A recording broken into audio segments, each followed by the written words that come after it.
Bonjour, bonsoir. Bienvenue dans ce podcast historique. Aujourd'hui, on va parler d'invasion barbare ou de vagues barbares, de royaumes germaniques, enfin, tous ces peuples qui sont venus dans l'Empire romain, qui l'ont désintégré et qui ont pris le pouvoir et créé des entités politiques qui vont mettre fin au monde romain en Europe occidentale. Donc, c'est parti!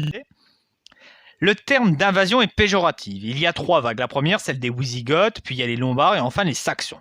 La question des grandes invasions est marquée par l'historiographie. Rien n'est moins neutre que les Francs. Jusqu'aux révolutions de 1789 jusqu'en 1848, ils étaient considérés comme les ancêtres des Français et que les Gaulois et les Romains étaient tombés en déclin et avaient été tués. Durant les années 1870-1940, on parle d'invasion germanique, on relie l'histoire avec les événements contemporains. Le tout gentil romain avait été assassiné par les vilains germains avec des Wisigoths très barbares. Après la Deuxième Guerre mondiale, on préfère parler de migration ainsi que d'intégration et d'assimilation. C'est une image plus positive. On montre les qualités de la civilisation, mais avec l'image du romain colonisateur.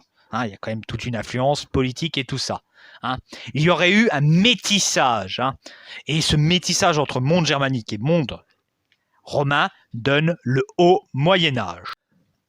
Alors, pour que les barbares / germaniques s'installent, c'est qu'il faut qu'il y ait un petit événement qui chamboule la mécanique romaine. Et cet événement, c'est une des caractéristiques de l'Antiquité, c'est la chrétienté. Il y a de la langue latine, grecque, un monde aristocratique, et l'unité religieuse est difficile parce qu'il y a deux changements. La crise de 270, c'est une crise économique et religieuse. On passera de plusieurs dieux à un dieu unique, juif et chrétien, au début du IVe siècle, avec la tétrarchie, la lutte contre la religion des chrétiens en expansion, mais encore très minoritaire, fait que le monothéisme commence à plaire aux gens. Le mitraïsme est un culte monothéiste et certains rites comme l'Eucharistie. Le mitraïsme se développe à Rome probablement à partir de la seconde moitié du 1er siècle de notre ère, sans qu'on en connaisse exactement les conditions de son introduction dans l'Empire. Mitra était particulièrement populaire dans les armées, essentiellement chez les soldats et centurions qui se baladent beaucoup. Il y a une tendance au monothéisme chez les Romains depuis le début de notre ère chrétienne. Les Romains restent tolérants, tant qu'on vénère leur dieu, mais il y a une influence orientale qui va évoluer vers le monothéisme. Même la religion romaine va se mettre à avoir un super dieu unique. Et c'est Constantin qui va clore le débat et va faire de la chrétienté la religion de l'Empire romain. On a aussi un empire sur la défensive. L'empire est dans une phase entre expansion-agression, car d'un côté il y a une poussée romaine et de l'autre une poussée germanique. Ce qui fait que les légions sont bloquées à la frontière fortifiée, le Limès. Mais l'Empire subira des raids des Francs en Gaule et les Alamans vont plier des villes. Juste pour le plaisir, tranquille.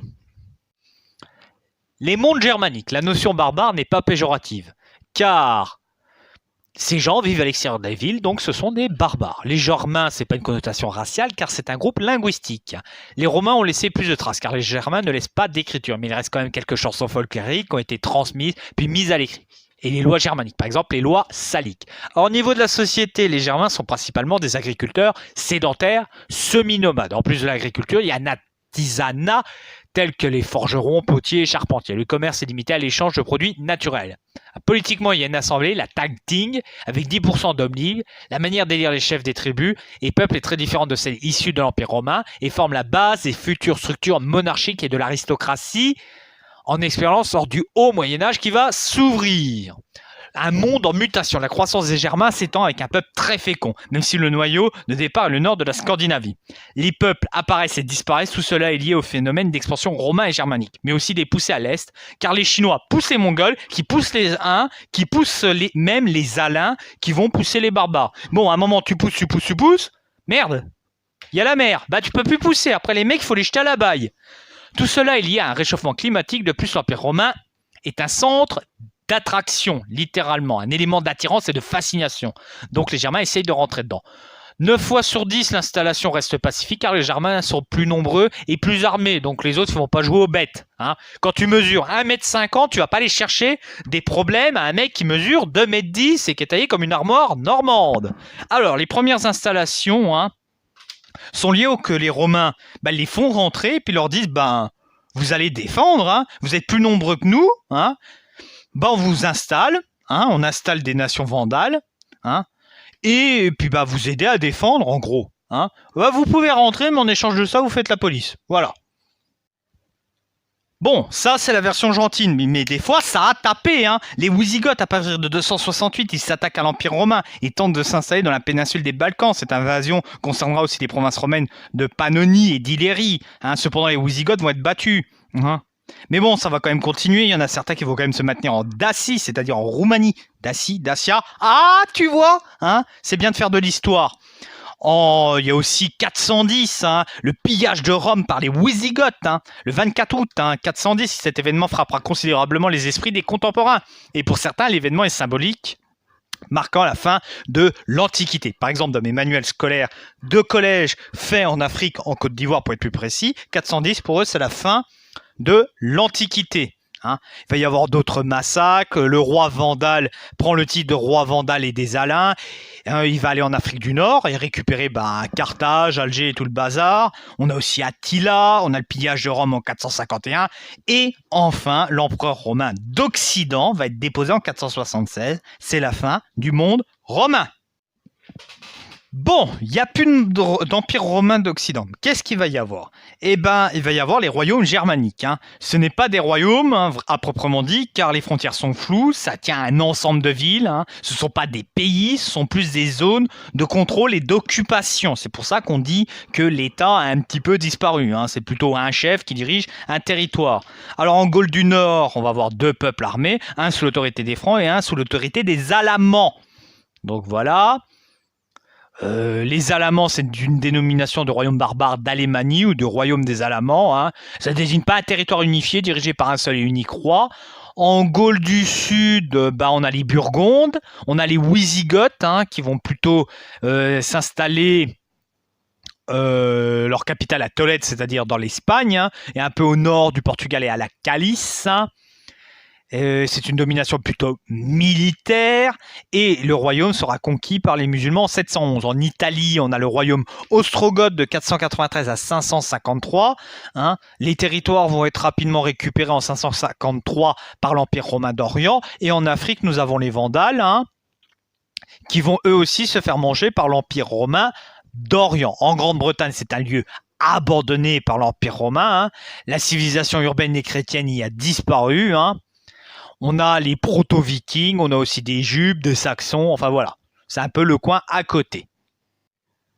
Et là, tu vas me dire, mais dis donc, Science H, tu m'as pas parlé du royaume de Clovis. Pourtant, c'est très important. C'est ce qu'on va faire tout de suite. On va zoomer car il y a un double intérêt. C'est le royaume où va naître la France. Je suis quand même français, il faut quand même que je parle de ça quand même. Je vais pas quand même renier ma culture. Et deuxièmement, c'est le plus puissant avec un rayonnement sur les autres royaumes. Ce n'est pas un hasard si Charlemagne sort de ce royaume.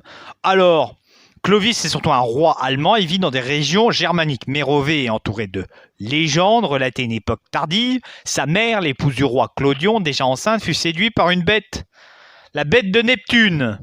Ouais, zoophile. C'est génial. Notre premier roi vient d'une union zoophile. C'est bien, on est le bonheur. Alors, on a Clovis, hein, qui est né vers 466, roi des Francs à partir de 480 jusqu'en 511, hein, considéré comme Louis Ier, hein, parce que si on traduit son nom, ça ressemble à Louis. Hein.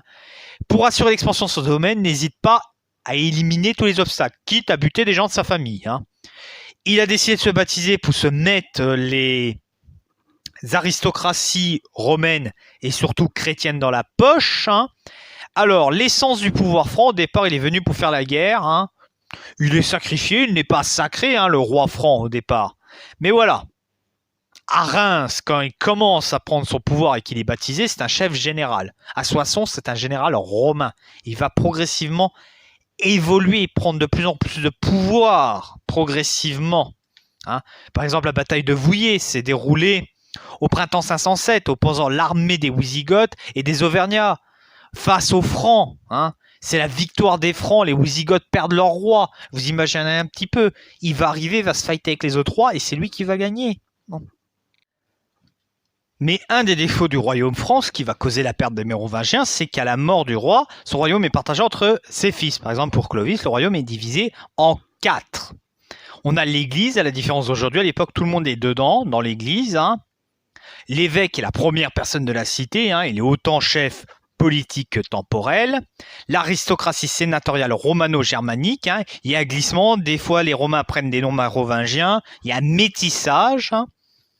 La ville et la campagne n'existe pas. La ville a des murailles, hein, avec un grand groupe épiscopat. Hein, par exemple, Langres et le diocèse, l'évêque en Côte d'Or, par exemple. Mais Dijon a gardé ses murs et puis on peut encore en voir des morceaux du castrum de Dijon quand on se balade dans le centre-ville de Dijon. En conclusion, le monde germanique va arriver au contact et à la rencontre du monde romain. Le monde romain va l'intégrer progressivement, même si ça va lui être fatal.